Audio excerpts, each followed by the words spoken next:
Seigneur, nous te disons merci pour ce matin. Merci parce que tu as été celui qui nous a renouvelé corps, âme et esprit. Et nous voulons te rendre la gloire, Seigneur, pour cela. Nous voulons te bénir infiniment, Seigneur, te dire encore que tu es grand, que tu es merveilleux, que ton nom béni, Seigneur, n'a rien de comparable.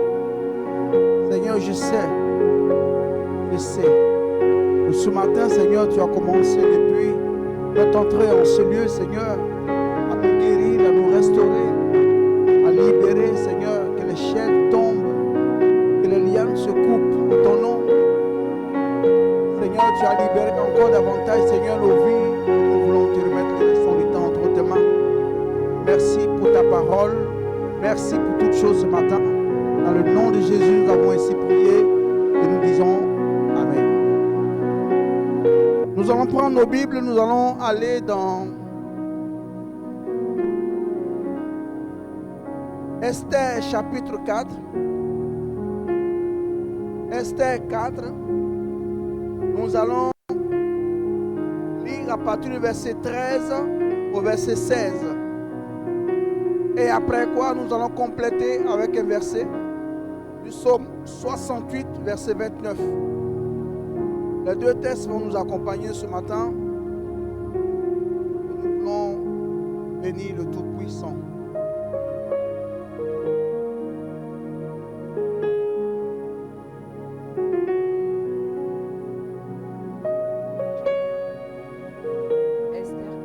Esther 4, verset 13 à 16.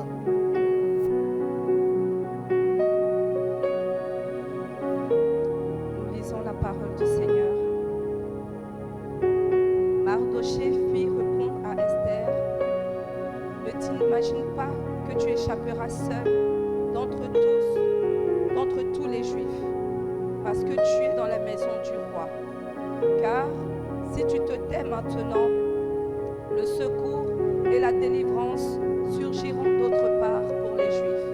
Et toi et la maison de ton père, vous périrez.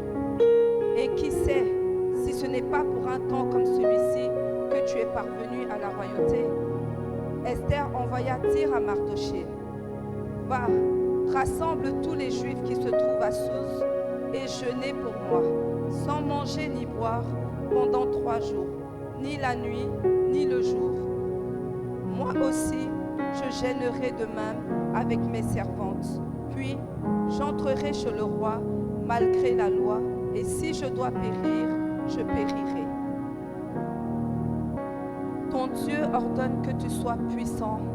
Affermis, ô Dieu, ce que tu as fait pour nous. Amen. Amen. Merci, Seigneur, pour ta parole.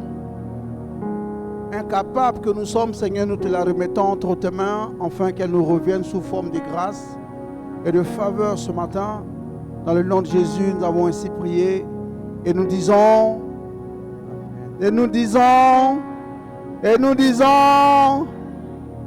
assois-toi dans la présence de Dieu. Le thème de ce matin, il avait déjà été annoncé.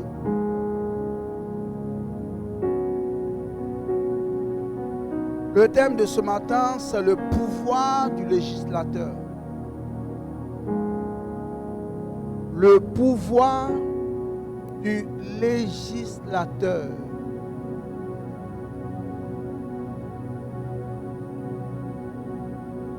Lorsqu'on parle d'un législateur, c'est qu'il y a une législation quelque part. Quelqu'un m'a envoyé un message ce matin, me dit, mais ton thème est très juridique. J'ai dit, mais Dieu est juridique aussi, hein? Il est le Dieu de justice. Amen. Et je veux bénir Dieu parce que pour qu'il y ait un législateur bien-aimé, il doit avoir une législation. La législation signifie l'ensemble de personnes ou organes qui ont le pouvoir d'établir des lois.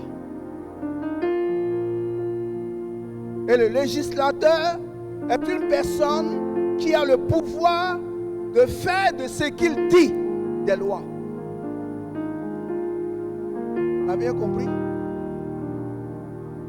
La différence, pour qu'il y ait un législateur, il doit d'abord avoir une législation. L'Église est la législation.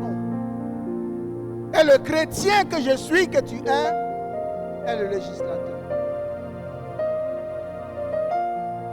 Lorsque le Seigneur nous dit en Jean 1,12, qu'on a médité il y a 2 semaines, 3 semaines, je ne sais plus, à tous ceux qui l'ont reçu, il a donné le pouvoir de devenir. Ce pouvoir de devenir, c'est ce que l'Église n'a pas encore saisi. Le pouvoir de devenir est une grande parenthèse. Le pouvoir de devenir est quelque chose que lorsqu'un enfant de Dieu le comprend, automatiquement, même sa marche avec Dieu change. Automatiquement, comme sa marche a changé, sa vie aussi va changer. La simple raison qu'il a compris quelque chose. C'est pour ça que la Bible nous dit en Osée chapitre 4, il dit mon peuple périt. Pourquoi? Pas parce qu'ils n'ont pas les millions, ils ne sont pas riches, ils ne sont pas forts, mais mon peuple périt parce qu'il ne me connaît pas. Manque de connaissance, mon peuple périt. Et c'est l'Église ayant une grande capacité de réussite, ou une grande capacité pour réussir. C'est l'Église qui échoue. Parce qu'on n'a pas compris certaines choses. Je veux dire à quelqu'un, regarde quelqu'un qui est à côté de toi, dis-lui, l'Église est une législation. Donc nous sommes dans la législation. Ok? La législation, c'est la réunion des législateurs. Donc regarde maintenant celui qui t'a dit que tu es une législation et dis-lui que toi tu es un législateur. Les femmes là, vous êtes des législatrices. Bon, je vais juste mettre les choses. Amen. Donc voilà où commence l'histoire d'un véritable enfant de Dieu qui triomphe du monde. Tu ne peux pas triompher du monde si tu ne connais pas la position que tu as, le pouvoir que tu as. Si tu vois un soldat tout de suite qui vient entrer chez toi, bien-aimé, tu peux lui dire dehors. À une seule condition, qu'il ait sur lui un document qu'on appelle un mandat de perquisition. Dès qu'il a ce mandat de perquisition, il a le droit d'entrer chez toi. Mais sinon, tu peux refuser et tu vas te Quelqu'un m'a dit un jour, nous sommes sous la grâce. Nous ne sommes plus sous la loi. Bien-aimé, je bénis Dieu parce que tu es sous la grâce, moi je suis sous la grâce. J'élève le Seigneur parce que nous sommes dans la grâce et nous avons été sauvés par la grâce. Mais la grâce est sur la terre avec nous. Mais la loi tient toujours les hommes par leurs vêtements. Parce que tu tues, tu vas en prison. Tu votes, tu vas en prison.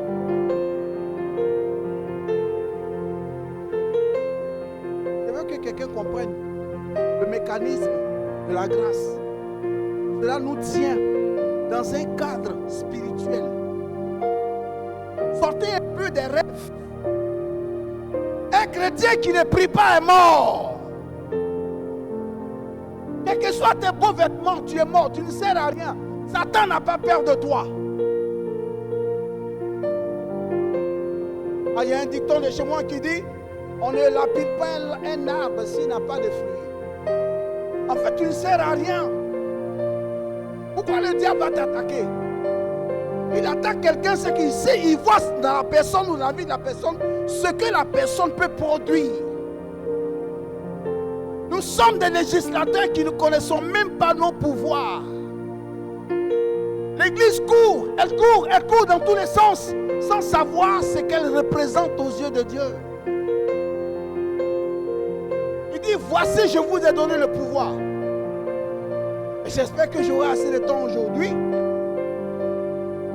Parce que, bien aimé, l'Église qui est la législation et le chrétien, le législateur, c'est malgré, bien-aimé, ces puissances que nous avons. C'est pour ça que je vais compléter tout à l'heure par le livre de Psaume 68. Il nous a dit, mon Dieu désire, mon Dieu ordonne. En fait, c'est un ordre de Dieu que toi, l'Église, tu sois puissant. Mais tu ne sais pas que c'est un ordre divin que Dieu a donné pour que toi, en marchant sur la terre, tu ne ferais pas les humains, mais le monde spirituel crée un véritable enfant de Dieu qui se déplace. Quand il le voit comme quelqu'un qui a un pouvoir, quelqu'un qui a une puissance, parce que Dieu a dit, il te donne l'ordre d'être puissant. Donc ça veut dire, si tu désires la puissance de Dieu, il va te la donner, à une seule condition, que tu te mettes dans les dispositions qu'il faut pour avoir cette puissance. Et malgré ça, on est sur la terre et nous marchons comme des...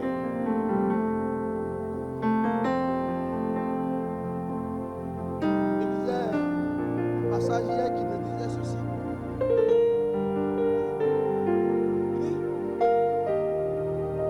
Les esclaves sont sur les chevaux des princes et les princes marchent par terre. Voilà ce qu'on vit.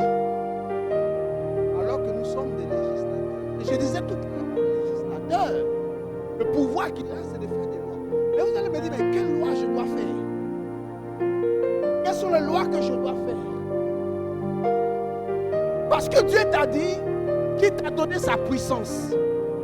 Donc si Dieu t'a rendu puissant, ma fille, puissante ma fille, puissant mon fils, c'est parce qu'il compte sur toi pour parler aux situations de la vie, afin que les situations reçoivent tes prières comme étant des ordres. Je reviens en arrière pour expliquer à quelqu'un quelque chose avant de continuer. Lorsqu'on fait une délivrance, qu'est-ce qu'on dit? Sors de cette vie.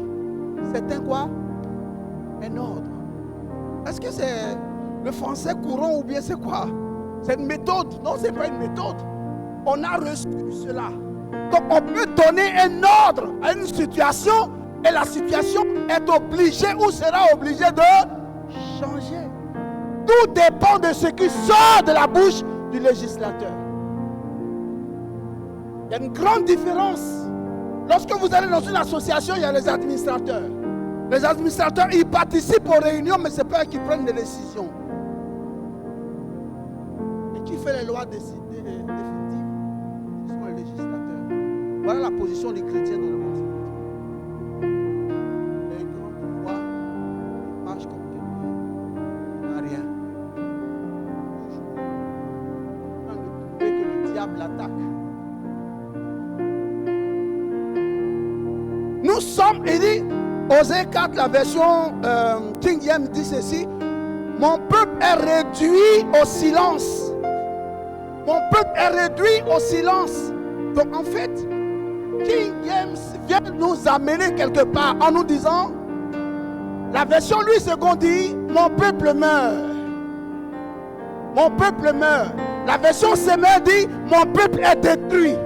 Tout ça, ça parle de destruction, ça parle de la mort.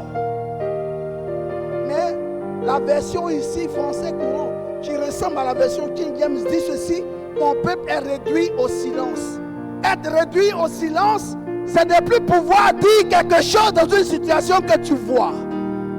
En fait, ça veut dire simplement que tu subis. Et le chrétien d'aujourd'hui, nous subissons.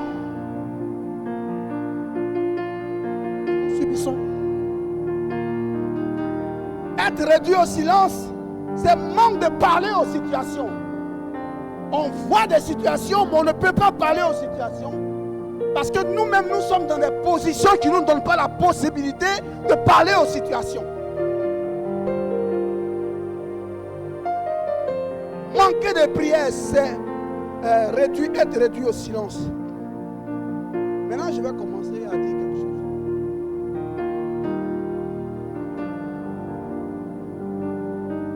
La prière, bien-aimée, n'est pas une option.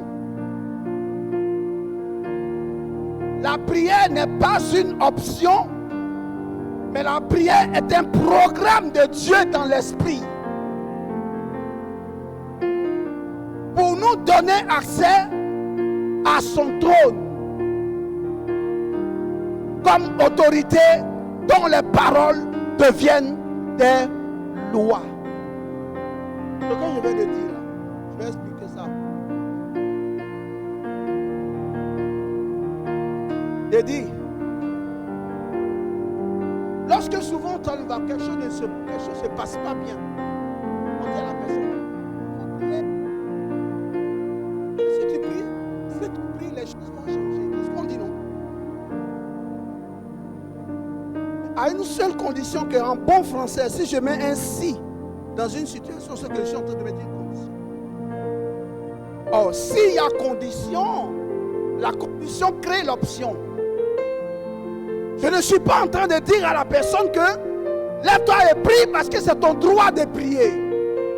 Mais je suis en train de lui dire, il y a une option pour sortir de cette situation, c'est la prière. Mais la prière n'est pas une option. La prière est un programme de Dieu pour nous rapprocher de lui. Pour qu'on soit plus proche de lui. Et qu'on soit plus décisif dans ce qu'on dit. La prière n'est pas une option. C'est un programme bien établi par Dieu. Donc si tu es chrétien ou si tu as accepté le Seigneur, tu es obligé de prier. Pourquoi? Parce que c'est la prière qui va déclencher la puissance de Dieu qu'il a déclarée sur ta vie. Mais tant que tu ne pries pas, la puissance est là. Mais n'est pas sur ta vie. Parce que c'est la prière qui va t'emmener à vivre ou à expérimenter la véritable puissance que Dieu t'a dit. Je désire que tu sois puissant. Dieu peut désirer. Mais si toi tu ne veux pas, il ne peut pas te forcer. Et le désir de Dieu, c'est qu'on soit bien. Le désir de Dieu, c'est qu'on soit en bonne santé. Le désir de Dieu, c'est qu'on soit tellement grand. Comme dimanche passé, je vais vous trouver des choses. Vous qui avez le pouvoir que vous n'exercez pas. Vous qui avez reçu le pouvoir de Dieu. Il a dit, voici, je vous ai donné le pouvoir. Et quelque part encore dans le livre de Jean, chapitre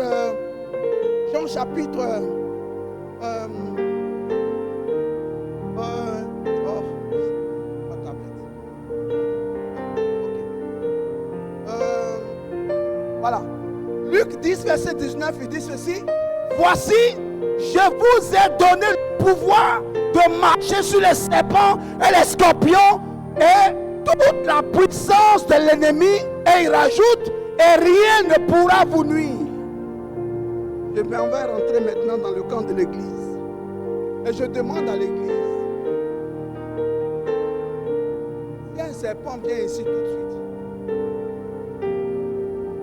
combien ne vont pas sauter? Et pourtant, vous avez le pouvoir. Vous avez vu? Une araignée rentre ici tout de suite, même pas scorpion, une araignée. Un peu grande. Tout le monde va commencer à sauter. Et pourtant, vous avez des pouvoirs. Alors j'ai compris quelque chose. Ce que la Bible nous a dit en nous disant, voici, je vous ai donné le pouvoir de marcher sur les serpents, sur les scorpions. À tous ceux qui l'ont reçu, il a donné le pouvoir de devenir. Bien aimé, il y a tellement de choses qui sont à notre portée. Mais tant que nous n'avons pas grandi, nous ne pouvons pas découvrir la véracité de ces paroles sur nos vies. C'est pour cela que la prière va te faire grandir. Parce qu'il existe aussi des personnes sur la terre.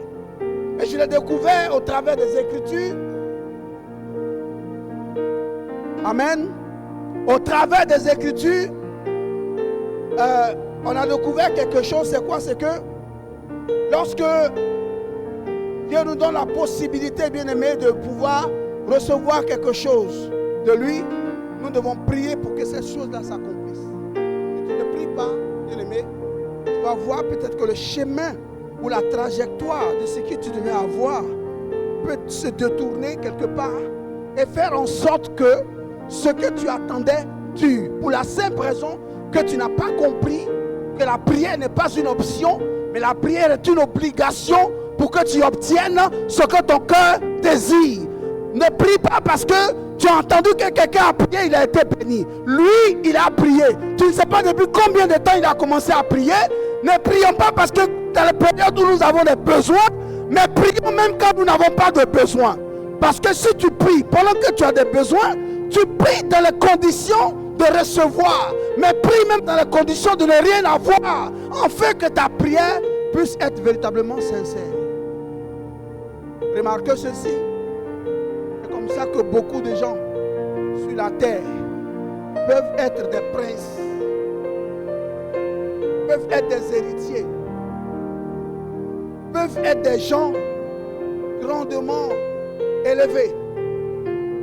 Mais je suis venu dire à quelqu'un bien aimé que nous devons grandir pour comprendre le verset de Jean 1, pour mieux les essayer, ce pouvoir-là. Ne restons pas seulement à dire que nous avons le pouvoir, que ça devienne comme un slogan, mais que ce ne soit pas comme un slogan, mais que ce que tu dis parle en ta faveur. Quelqu'un me donne un bon amen.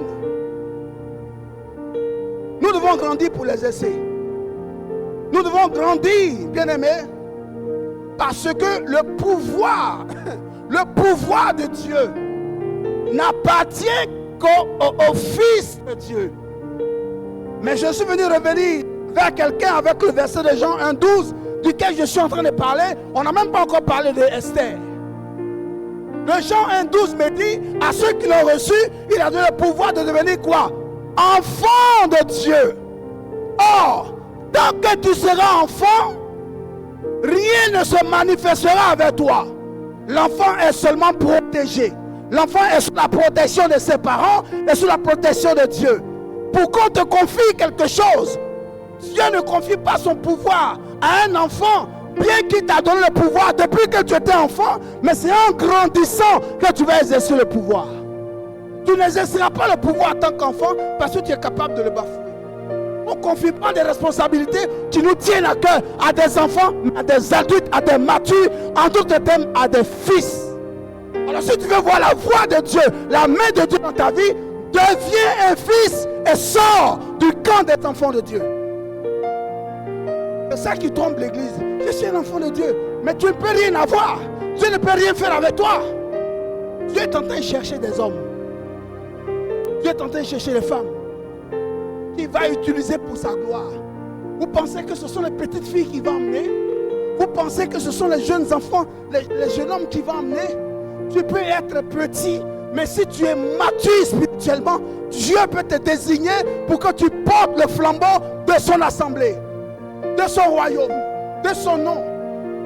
Mais si tu ne pries pas, va réciter Jean 1,12 et ça sera un slogan dans ta vie. C'est lorsque tu grandiras, lorsque tu atteindras la carrure du Fils, c'est en ce moment-là que tu vas commencer à voir certaines choses desquelles on t'avait déjà parlé depuis longtemps commencer à se manifester. Pas parce que ce que nous appelons le temps de Dieu, bien aimé, n'est pas fort, ça ne correspond même pas à l'aiguille de la montre du Seigneur. C'est simplement parce que nous sommes arrivés à un instant de notre vie où nous avons atteint une certaine maturité. Et que Dieu sait que ces choses, c'est le moment de nous les donner. Vous avez des pouvoirs. Vous êtes des enfants qui avaient été établis pour mener la terre sous la direction de l'Esprit de Dieu qui est en vous. Mais vous êtes en train de reculer. Vous reculez. Vous reculez. On recule tout le temps. On recule. Et pourtant, en nous a été investi un grand pouvoir. Pouvoir des choses. Des fois, nous les prédicateurs, nous parlons de Adam. Oh, il a fait ceci, il a fait cela, il a fait comme ça. Adam s'était trompé, il a mangé le fruit. Et Dieu lui a dit, on a accusé Adam juste. J'ai découvert que Dieu avait fait de Adam. Malgré le peu de temps qu'il a passé avec lui, Dieu avait fait de Adam un administrateur. Et puis après, quand il a confié le jardin, il était l'administrateur du jardin. Et le jour que Dieu l'a appelé,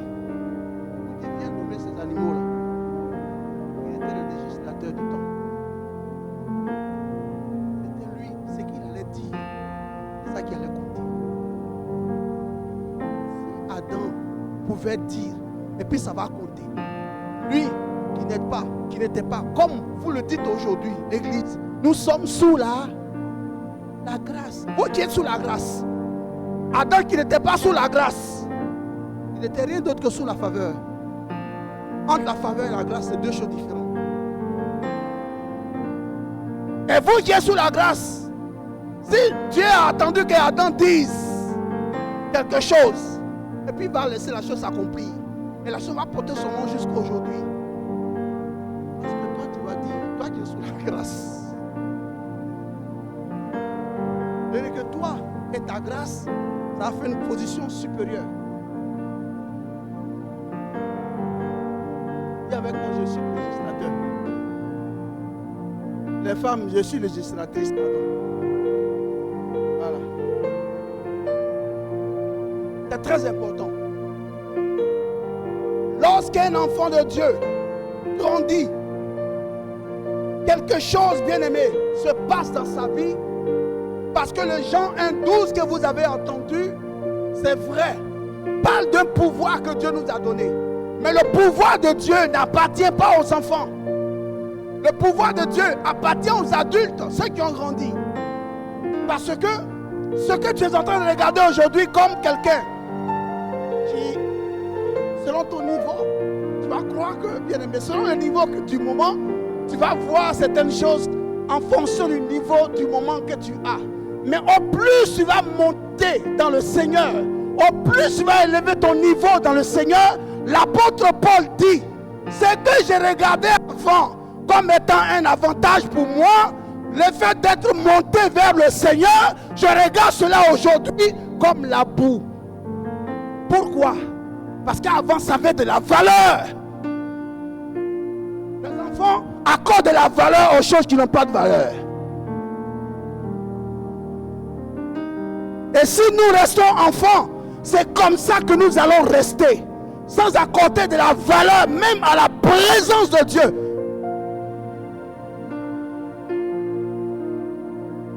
Dis à quelqu'un, il faut grandir, grandir, grandir, grandir, grandir.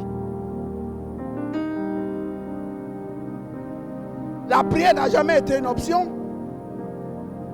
La prière va te donner la maturité. Avec moi, la maturité. La prière va te donner la maturité que doit avoir un enfant de Dieu, devenu fils par la prière, qui a la capacité, le pouvoir, bien aimé, de se tenir devant Dieu. Vous pensez que c'est tout le monde qui peut se tenir devant Dieu?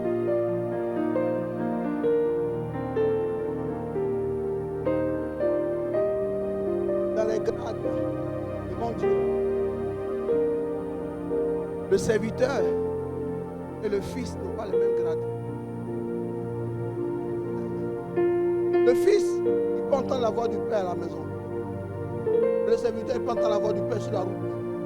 Le serviteur, va me chercher ça. Il court pendant que le fils est tranquille. Il est au pied du père. Là aussi, c'est le niveau. Vous savez, il y a une chose que je veux dire à quelqu'un. Dieu nous a donné un pouvoir capable de faire de nous des législateurs. Vous savez, j'ai reçu le mot législateur aujourd'hui. On peut aller dans autre chose après. Il nous a donné le pouvoir d'être, comment on appelle ça? D'être des législateurs. Ça veut dire quoi?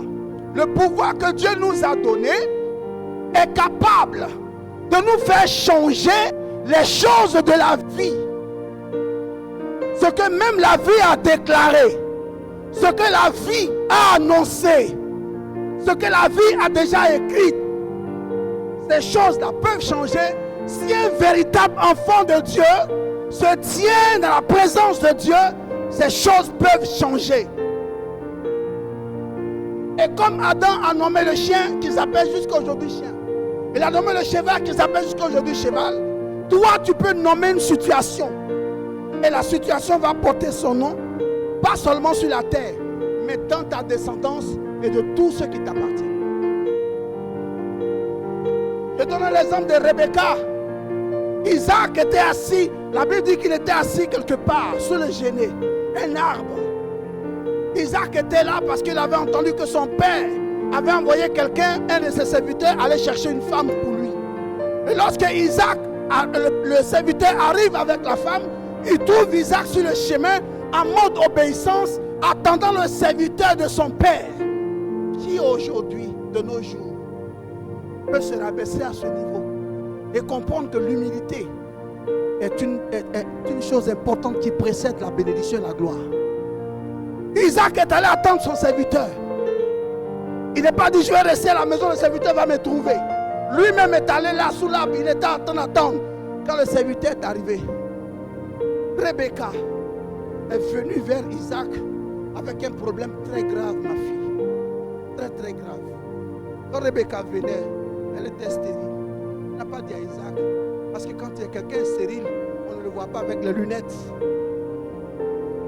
Rebecca vient vers lui, elle est enceinte. Isaac est resté avec la femme. Il a constaté lui-même après que des mois après, il n'y a rien qui s'est passé. Et la Bible me dit, Isaac a compris une chose, que la loi de la vie, véritable loi de la vie, ne peut se résoudre qu'au pied de Dieu. Celui qui prie a compris que c'est au pied de Dieu que la solution se trouve. Isaac va faire quoi? Il va aller, il va laisser Rebecca. Il va aller au pied de Dieu. Il va se mettre à genoux. Et la Bible dit, Isaac implora. Il a imploré Dieu. Et qu'est-ce que Dieu a fait? La voix d'Isaac est sortie. Oh Seigneur, je suis l'enfant de la promesse. Je ne peux pas continuer ma vie sans enfant. Moi aussi, je dois avoir des enfants. Seigneur, je dois avoir moi aussi une descendance. Et je veux que ces situations entendent ma voix aujourd'hui et changent. Isaac n'a pas tué un homme. Donner à Dieu. On dit invoquer, implorer. Ça veut dire quoi? Parler, prier. Prier intensément. Prier pour toucher le cœur de Dieu. Et la Bible dit, les mois qui ont suivi, la parole qu'Isaac avait déclarée est devenue une loi au ciel. Isaac est sur la terre. Pourquoi c'est au ciel que la loi est rentrée?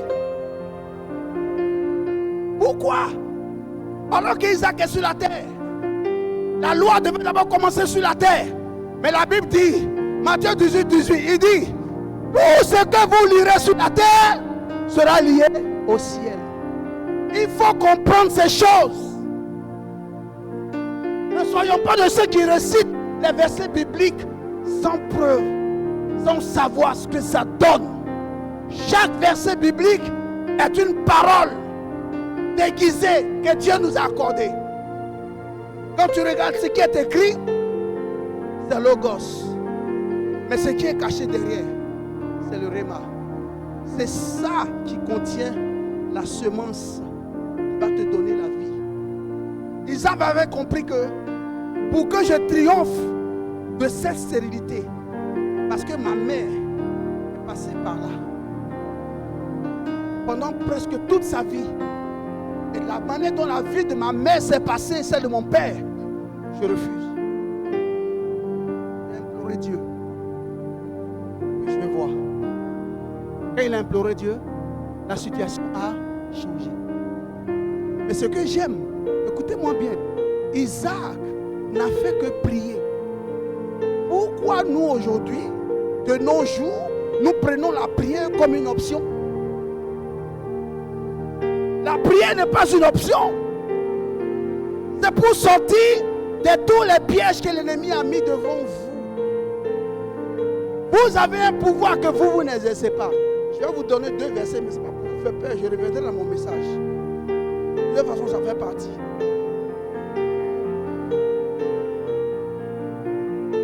Regarde celui qui est à côté de toi. Dis avec moi. Il y a des gens qui ont reçu le pouvoir. Non, dis-lui. Si tu vois que lui n'a pas d'onction, change. Voilà. Il y a des gens qui ont reçu le pouvoir, qui sont en plein exercice de ce pouvoir. Dis-lui. Mais non, nous, enfants de Dieu, nous dormons. Alors réveille-toi. Dis-lui, réveille-toi. Dis-lui, réveille-toi. Voilà. Je vais citer les personnes qui ont reçu le pouvoir et qui le manifestent. Écoutez-moi bien, ce n'est pas pour vous faire peur. Je vous dis. Apocalypse chapitre 4. La Bible dit ceci. Jean était en train de faire une vision. Et dans la vision, Jean voit sortir plusieurs chevaux. Il y avait un cheval roux, il y avait un cheval pâle, il y avait un cheval blanc, il y avait un cheval noir, toutes les couleurs, même jaune il y avait. Ok. Mais ce n'est pas ce qui intéressait Dieu. Ce qui intéressait Dieu, Dieu voulait montrer à Jean ce que le monde invisible a compris, que nous les enfants de Dieu, nous n'avons pas encore compris. Dieu va révéler à Jean, regarde bien le cheval qui passe. Et pendant que Jean regarde le cheval qui passe, il voit, il dit, et il sortit. Donc Apocalypse 6, verset 4, il dit ceci, et il sortit un autre cheval roux. Donc ça veut dire que avant le cheval roux, il y avait eu un autre cheval qui était déjà sorti. Un autre cheval est sorti, et c'est lui qui le montait, reçut le pouvoir d'enlever la paix sur la terre, afin que les hommes s'égorgent les uns les autres avec une grande épée qui lui a été donnée. Lui qui était sur le cheval roux, il a reçu le pouvoir de faire quoi? D'enlever la paix sur la terre. Parfois tu te réveilles pour rien, on ne t'a rien fait. Tu es de mauvaise humeur, tu as perdu ta paix. Parce qu'il y a quelqu'un qui a un pouvoir qui les exerce. Des fois tu te lèves le matin, les nations sont en train de s'entretuer entre elles. La guerre à gauche, la guerre à droite. La paix est partie. On peut chanter la paix. On peut chanter la paix. Dans les cantiques, dans les chansons, dans tout ce qu'on veut, on peut chanter la paix. Mais ça devient comme des slogans. Parce qu'il y a quelqu'un qui, lui, a reçu le pouvoir de la paix sur la terre. Et nous, l'Église, nous avons le pouvoir. Nous avons reçu le pouvoir qui n'a pas été défini. Donc dans notre pouvoir, il y a le retour de la paix aussi qui est là. Mais on ne les laisse pas, ma frère. Nous sommes des spectateurs. On vient à l'église pour faire du spectacle. On vient, on s'assoit. Oh, gloire à Dieu. Merci Seigneur pour cette parole. Mais tu ne sais même pas, tu n'as rien compris.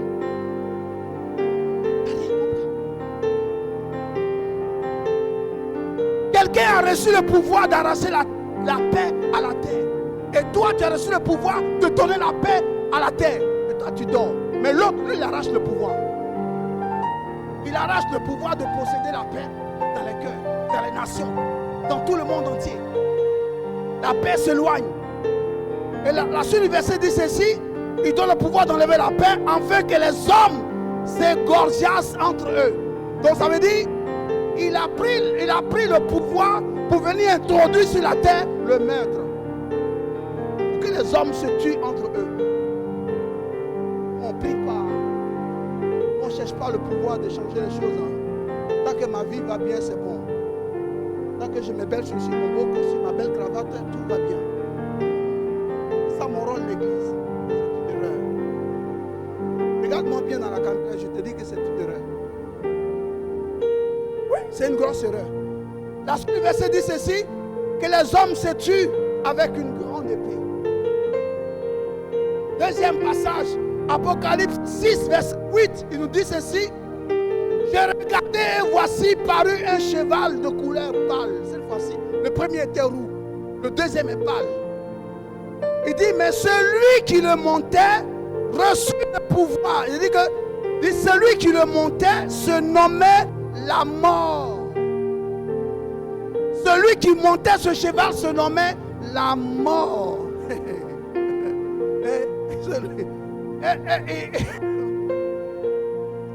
Enfant de Dieu, notre vie fait pitié. Celui qui le montait se nommait la mort. Et le séjour des morts l'accompagnait. Donc lui là. Et la Bible dit, la suite dit ceci, et dit, il l'accompagnait. Et le pouvoir lui fut donné sur la terre, sur le quart de la terre, pour faire périr les hommes par l'épée, par la famine, par la mortalité, par les bêtes sauvages. Jusqu'à aujourd'hui, lui exerce son pouvoir. Toi et moi, dors. Lui aujourd'hui, il a eu le pouvoir d'enlever la vie. Il se promène devant la porte des malades. Ça va? Ça va dire 2 semaines. Écoute, la semaine prochaine, je te préviens, je passerai. Parfois, tu t'envoies quelqu'un qui est malade. Et puis, il peut te dire, j'ai senti une présence bizarre. Et puis 2 jours après, la personne est partie. Qui a reçu le pouvoir de venir enlever la vie? Toi et moi, on ne prie pas. Écoute-moi bien ce que je suis en train de te dire. Il faut que tu pries. Ce n'est pas une option, c'est un ordre, c'est obligatoire. Obligatoire. Regarde ceux-là, ils ont reçu le pouvoir. Je n'ai pris que 2, hein? Mais il y avait au moins 5-6 chevaux avec chacun dessus. Tout le monde avait reçu le pouvoir. Comment on a passé le temps? Vous devez regarder ces choses. Eux, ils ont reçu leur pouvoir. Ils marchent dans leur pouvoir. Nous, on a reçu le pouvoir, mais on recule loin de notre pouvoir. Parce qu'on ne veut pas marcher de manière digne des enfants de Dieu. On ne veut pas marcher de manière digne des enfants de lumière pour manifester notre pouvoir. Mais on reste là. L'église, Dieu n'est pas en train de chercher des partenaires. Dieu n'est pas en train de chercher des administrateurs. Dieu cherche des solutions. Des solutions. Pourquoi? Parce qu'un partenaire, on l'attend toujours pour qu'il vienne participer. Un administrateur, on l'attend pour qu'il vienne à la réunion. Quand le législateur décide, il a dit c'est ça. Or, Dieu cherche des législateurs.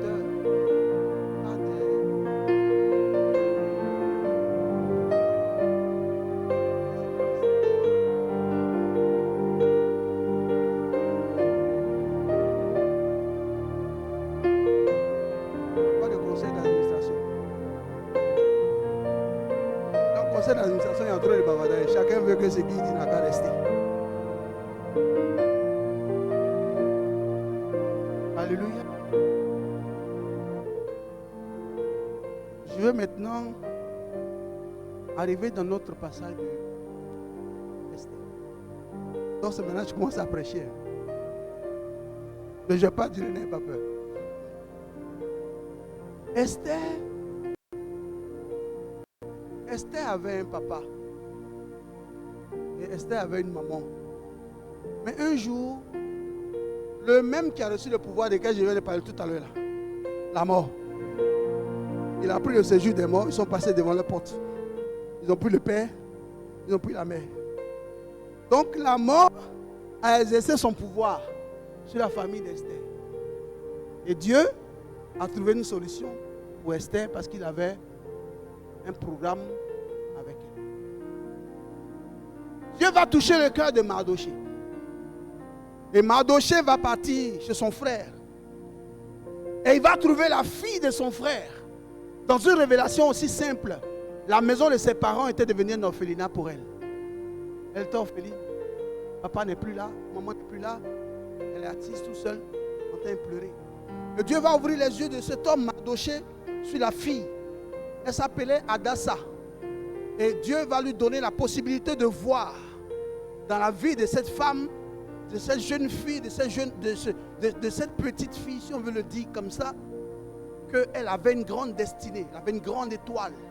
Lorsque Mardoché va la voir, Mardoché va découvrir au travers de Esther que le nom de Adassa qu'elle portait était le nom qui devait l'amener quelque part dans la présence de Dieu. Mais comme l'adoration l'a amené dans la présence de Dieu, parce que Adassa signifie parfum. Donc le parfum c'est pour adorer Dieu. C'était l'autel de l'adoration. Et je veux dire à quelqu'un bien aimé, il y a 3-4 autels dans une église. Il y a l'autel de l'adoration, il y a l'autel de la prière et il y a l'autel de la louange. Mais il y a aussi l'autel du témoignage. Mais nous suivons l'autel du témoignage. Oh, Dieu a fait de ma vie, je vais bénir le Seigneur de ma vie. 2 jours après, les mêmes personnes qui ont témoigné sont en train de gratter les têtes. Pourquoi? Parce que ce ne sont pas des témoignages. Moi, j'appelle ça des bavardages.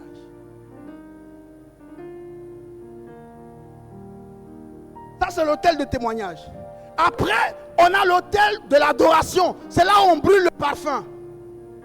Dans l'autel d'adoration, on brûle le parfum.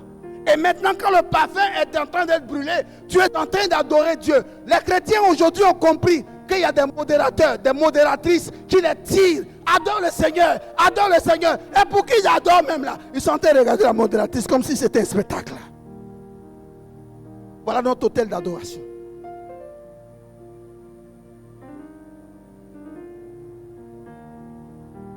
Le troisième autel qu'on a oublié.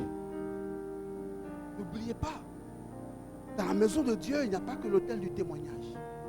Dans la maison de Dieu, il n'y a pas que l'autel de l'adoration. Mais il y a l'autel de prière. Et c'est l'autel de prière qui soutient l'ossature. S'il n'y a pas de prière, il n'y a pas d'adoration. Tu vas me dire, moi, je passe mon temps dans l'adoration. J'adore le Seigneur, j'adore le Seigneur. Mais ton adoration ne fera pas de toi une législatrice ou un législateur. Parce que ton adoration, dans l'adoration, tu es en train de raconter. Tu racontes quoi dans l'adoration? Les merveilles, les bontés, les bienfaits. Mais attends, moi j'ai déjà fait dans ta vie. Si tu racontes ça aux gens, quel bienfait tu attends encore de moi? C'est clair? L'adoration, quand tu te tiens devant l'autel d'adoration, c'est pour dire Seigneur, quand je regarde mon passé, quand je regarde mon présent, quand je regarde ma gauche, quand je regarde ma droite, Seigneur, j'ai vu que tu as tellement fait de ma vie et tu mérites que je t'adore. Et donc tu es en train de l'adorer parce qu'il a. En fait, en réalité, l'adoration, c'est un signe conditionné là. Vous voyez? Si on veut aller dans le style direct, l'adoration est conditionnée. Tu as fait donc Seigneur, je viens te rendre gloire. C'est ça. Seigneur, je te dis merci parce que tu es Dieu. C'est ça notre adoration. Hein? Mais l'autel de prière est la plus puissante dans l'Église. C'est ce que l'Église n'a pas compris. Parce que qu'est-ce qui te mène à la véritable adoration? Sinon ton adoration sera aussi des bavardages et les verbes que tu as entendus de la bouche de ton prochain. Lui il a dit, oh Seigneur, qui est Dieu comme toi? Tu as entendu? Toi aussi, oh Seigneur, qui est Dieu comme toi? Pourquoi? Parce que ton adoration ne peut pas être à la gloire du Seigneur. Ce ne sont que des répétitions, des verbes que tu as entendus quelque part, mais que tu es en train de répéter, qui n'ont pas de valeur, qui ne viennent pas de ton cœur. Tu seras simplement l'adorateur, selon toi. Mais la Bible me dit que les vrais adorateurs adorent le Père en esprit et en vérité.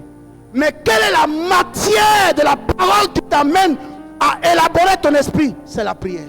Lorsque tu pries, ton esprit se lève. Lorsque tu pries, ton esprit monte. À un moment donné, tu vas te retrouver en face du Père. C'est le sommet. C'est le sommet. Quand Mardochée va voir Esther, il va dire ma fille. Parce qu'à partir de ce jour, Dieu lui a dit, adopte cet enfant. Même si elle a tout perdu aujourd'hui, par cet enfant, tu peux avoir un nom demain. Cet enfant va te donner un nom demain. Il y a des gens dans ta vie pour lesquels tu auras semé, ma fille. Demain, ces gens vont te donner. Mardochée a pris Esther. Et il est parti. Et quand il arrive là-bas, je vais juste toucher 2 petits points parce qu'on n'a plus assez de temps. Jusqu'à on arrive là-bas, quand ma fille partit, je vais en Côte d'Ivoire, elle, c'est une princesse. Arrivée là-bas, elle devient une reine. Je l'ai baoulée ou quoi, je ne sais pas quoi. Et puis, tout le monde lui parle une langue qu'elle ne comprend pas. Mais entre-temps, il y a aussi son oncle. Mais il s'en va dire à la fille, s'il te plaît, si on te demande qui je suis pour toi, ne dis pas que je suis ton oncle. Elle as vu ça, ma fille Myriam? Je suis fier même de dire à tout le monde que ma fille, j'ai tel truc, elle fait ci, elle fait ça. Je serais capable de dire aux gens que vous voyez, la ministre qui est là-bas, c'est ma fille spirituelle. On aime bien les noms. On aime attacher nos histoires aux histoires des autres. Madoché dit, si tu t'en vas, sorry, si on te demande qui je suis, il faut dire que tu ne me connais pas. Que tu m'as croisé dans la rue et je t'ai montré le palais qu'on cherche des filles. Et puis elle est venue s'asseoir. Mais il y a un homme qui va se lever dans le spirituel. Et il va découvrir. Il va découvrir ce que les enfants même de Dieu n'ont pas découvert. Il a découvert que la fille qui est devenue reine là, c'est la nièce de ce monsieur qui lui est juif. Mais ce gars, il nous a trahis. Il faut qu'on le tue. Mais pour le tuer, je ne peux pas dire tuer-le comme ça. Mais je vais demander que le roi écrive un décret. Le roi doit écrire un décret et on va marcher sur le décret comme ça. Après le décret, il n'y a pas de justice. Si tu tues quelqu'un, comme je t'ai dit tout à l'heure, toi qui es sous la grâce, tue quelqu'un demain, tu vas voir. La loi va venir te chercher. Donc tu vois que la loi suit. La loi nous poursuit jusqu'à la fin de notre vie. Mais c'est spirituellement que Jésus nous a donné la grâce. Alors donc, Aman va se lever pour aller voir le roi. Il était le premier ministre et le conseiller en même temps du roi. Donc ce qu'il dit avec le roi en cachette dans leur réunion, c'est ça que le roi applique. Et quand il a fini d'appliquer, il n'y a plus rien à dire. Et Mardoché était assis et Dieu lui a révélé que la mort est à la porte. Le séjour des morts est en chemin. Le cheval de la mort est en train de venir. Donc Mardoché s'est levé. Il a vu que la décision doit venir du palais. Et comme sa nièce, Pati, était déjà dans le palais des rois, il appelle Pati. Viens ma fille. Elle vient. Il dit, tu sais, tu as entendu le problème que j'ai entendu? Elle dit oui. Il dit ok, ça va, il n'y a pas de problème. De toutes les façons, tu dois intervenir. Tu dois intervenir. Mais alors, mais attends. Mais comment je peux intervenir? Parfois, on pense que Dieu a besoin de partenaires, de participants. Tu dois participer au problème. Comment je peux participer au problème? Je ne peux pas participer au problème. Papa, c'est trop difficile pour moi. Parfois, tu as des pouvoirs bien-aimés. Mais quand tu commences à parler, tu parles d'abord de la difficulté qui va te rencontrer d'abord avant de parler du problème. Parle d'abord du problème et la difficulté va se rendre compte que la personne qui est en train de parler connaît ses droits. Le problème qui fait que l'église n'est plus à sa place, bien-aimé. Aujourd'hui, on souffre. On court après le temps ici. Dans 30 minutes, il y a une autre église qui va venir prêcher ici. Après eux, il y a une autre église qui va venir prêcher. À 20h, il y a une autre église qui va venir prêcher. Dans la même salle, s'il vous plaît. L'église a perdu sa face. Pourquoi? Parce qu'on n'a pas compris. Les petites choses qu'on doit développer dans la prière. Les choses qu'on doit renvoyer dans les lieux arides. Les choses qu'on doit commander, bien aimé, qui doivent partir de nos vies, sont encore là. Et nous disons que nous sommes église. Mardoché est venu voir Esther. Ma fille, ce n'est pas la couronne qui a sur ta tête là. Toi-même, quand tu te regardes, ton papa était roi? Non. Ta maman était reine? Non. Donc d'où viens-tu avec la royauté? Et là, on va parler de grâce, non? Hein? La grâce, elle a été localisée. Ok, on va laisser ça. Mais maintenant, Mardoché lui dit, il y a un problème qui est là. Ma fille, si tu n'interviens pas, tous les juifs vont mourir. Toi y compris. Parce que le cheval qui a reçu le pouvoir, avec celui qui le montait, sont déjà à la porte de Suse. Ils sont venus pour chercher tous les juifs pour nous amener dans nos sépulcres. Et là même, ce ne sera même pas des sépulcres individuels. Ce sera des fosses communes. Et quand il y a beaucoup de morts, on n'a pas trop le temps de creuser des tombes individuelles. Et il lui dit comme ça, il dit, ma fille, si tu n'interviens pas, Si tu ne fais pas quelque chose, le peuple de Dieu va périr. Le peuple de Dieu va périr. Bien-aimé, Dieu à un moment donné, quand il arrive à un niveau, bien-aimé, de situation, Dieu nous révèle aussi que lui aussi il a des problèmes. Aujourd'hui, Dieu a des problèmes pour son royaume. Dieu a des problèmes pour des gens, bien-aimés, qui sont sur la terre, qui lui parlent. Et on me dit, oui, il y a une situation. Et puis qu'est-ce que je fais? Je m'érige en tant que quelqu'un qui soutient. Je deviens donateur. Même si je donne 1 million, bien-aimé, mais 1 million ne vont pas suffire.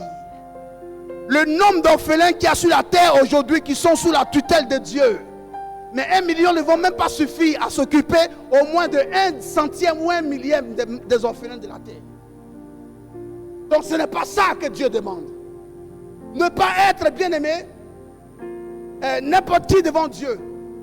Le Seigneur ne cherche pas, bien-aimé, des participants. Le Seigneur ne cherche pas, bien-aimé, le partenariat que Dieu veut que tu aies avec lui. C'est au travers de la prière qu'il va te donner ce partenariat.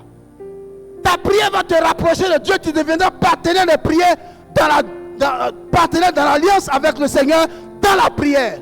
Dieu va t'utiliser pour prier pour les nations. Dieu va t'utiliser pour prier pour des églises. Dieu va t'utiliser pour prier pour des malades. C'est là votre partenariat. Mais il y a des moments où ce jour-là, à Suse, Mardochée est en face de sa fille spirituelle. Et il lui dit, ma fille, on est dans un problème. Si tu n'interviens pas, on est mort. Est-ce que Mardochée avait besoin que Esther soit une participante? Non. Il y a des niveaux de consécration quand tu pries. Tu n'es plus celui qui attend une solution de quelqu'un ou de Dieu. Tu n'attends plus que Dieu te donne une réponse, bien-aimé. Mais toi-même, tu deviens la réponse des gens pour lesquels tu cherches à prier. Deviens une solution pour quelqu'un. C'est ça le désir de Dieu. Esther devait devenir une solution. Elle devait prier. Non pas avoir une solution de Dieu. Elle a déjà une solution en tant qu'orpheline. Elle a une solution en tant que... Elle n'est même pas dans la royauté. Elle est rentrée dans le palais du roi. Elle n'a même pas de... Elle a toutes ces solutions. Dieu lui a trouvé des solutions. Mais le moment était arrivé où Esther devait devenir une solution pour la nation juive, pour son peuple, devenir une solution pour ce peuple. Il y a des niveaux de consécration, des niveaux dans la prière, des niveaux où tu arrives avec le Seigneur. Quand tu arrives là, tu n'es plus au niveau de participer à quoi que ce soit avec quelqu'un. Tu deviens toi une solution pour Dieu, quelle que soit la hauteur du problème. Tu auras compris des choses que les hommes n'ont pas compris. Esther est rentrée là, dans le palais. Elle a entendu ce que Mardochée lui a dit. Mais ce que j'ai aimé, Mardochée l'a mise en garde. Elle a dit, ma fille, si tu pries, on sera sauvé. Mais si tu ne pries pas, si tu ne t'engages pas, le secours là va venir d'ailleurs. Parfois, un donateur peut se prendre pour quelqu'un qui est si important. Mais je vais te dire, pendant que toi tu crois que tu es si important, parce qu'on t'attend à une réunion, donne ton avis. Il y a celui qui a une solution que Dieu va ramener de quelqu'un. Lui, il viendra voler ta bénédiction et la bénédiction de tout le monde. Esther était devenue une solution. Ce que Mardochée lui demandait.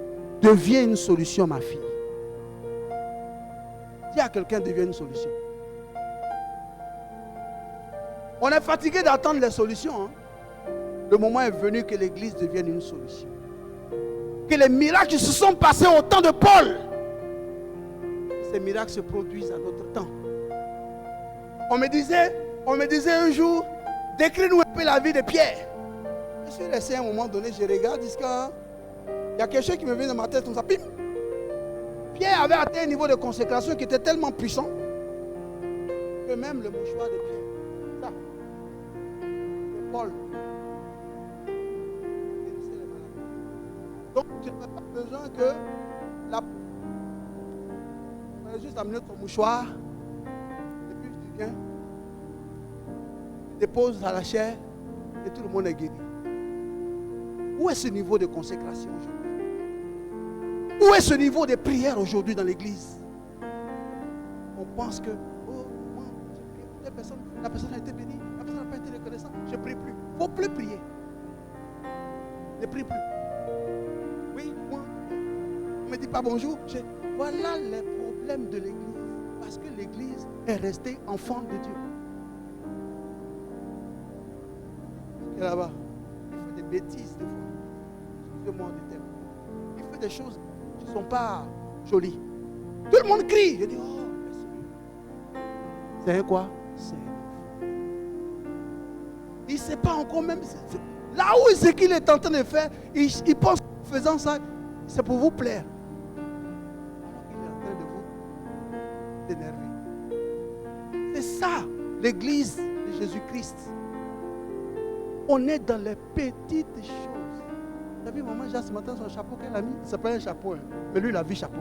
Je t'ai dit que c'était un chapeau. Je t'ai dit que c'était un chapeau. L'autre dit non, c'est un foulard. C'est comme ça dans notre pays on attache. Non, moi j'ai dit j'ai vu un chapeau. Voilà le problème du chapeau qui va devenir problème dans l'église. Au lieu de prier. Entre-temps, il y a un cheval dehors. Lui, il a reçu le pouvoir d'enlever la paix sur la terre. Un autre a reçu le pouvoir de donner la mort. Les gens vont se tuer sur la terre entre eux sans rien. Vous n'avez jamais vu quelqu'un marcher sans rien, on l'a poignardé, il n'a rien fait. L'église, réveillez-vous. Réveillez-vous. Priez un peu, vous êtes une solution pour le monde. L'église est une solution pour le monde. L'église est devenue un problème pour le monde. Jusqu'à ce que le monde est en train de rejeter l'église. Vous qui devez être une solution, nous qui devions être une solution, on est devenu le problème de la vie. Parce qu'on a abandonné l'essentiel. Le législateur que tu as, il a un pouvoir. Mais il faut savoir que tu es législateur. Il faut savoir que tu as le pouvoir de changer les choses. Je peux vous citer des versets bibliques bien aimés avec des personnes, des preuves à l'appui qui ont fait des choses sur base de ce qu'ils ont dit. Ça s'est accompli. Pourquoi? Parce que quand ils ont retrouvé leur position de législateur, quand ils ont retrouvé cette position-là, la puissance a commencé à se manifester. Donc l'église, aujourd'hui même, refuse les temps d'enseignement. Si tu n'es pas enseigné, tu n'es rien, tu ne seras rien. Il faut que tu sois enseigné. Parce que les hommes comme Pierre, le même Pierre que vous avez vu, qui a dit à Jésus, je ne le connais pas, il a eu peur. Il a dit qu'il le connaissait de peur de mourir. Le même Pierre, un jour après la Pentecôte, il sort de la maison. Il n'est plus le même. Le même gars boiteux qu'il voyait devant l'église. Pierre l'avait vu plusieurs fois. Mais ce jour-là, Pierre, rempli du Saint-Esprit, a dit à ce gars, lève-toi. Au nom de Jésus, il marche. Quand l'église, quand le chrétien commence à retrouver sa place véritable, quand il commence à apprendre qui il est, il devient dangereux pour le monde invisible.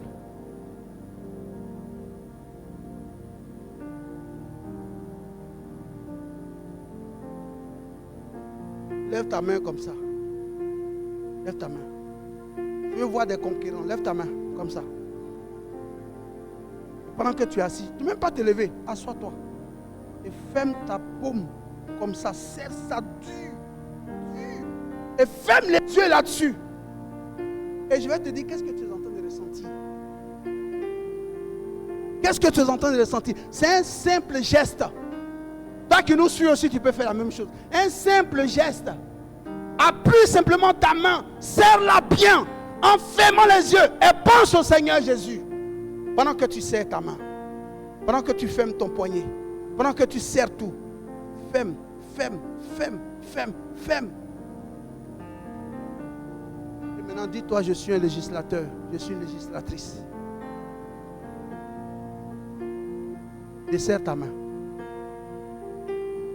Si je te dis que dans peu de temps, tu vas voir qu'il y avait une douleur quelque part en toi et que cette douleur va prendre la fuite. Elle ne va même pas sortir, mais elle va prendre la fuite. Parce que la connaissance, c'est pour ça que la Bible nous dit dans Osée que par manque de connaissance, mon peuple périt. La connaissance fait fuir le diable de la vie des enfants de Dieu. Lorsque le diable rencontre un enfant de Dieu qui a la connaissance, il marche loin de lui. Parce qu'il sait que par les petites choses, le Dieu de gloire, les petites choses pour confondre les grandes choses. Ce que vous venez de faire, vous-même vous le verrez après. Que Dieu bénisse sa parole dans votre vie. Que Dieu bénisse sa parole dans votre vie.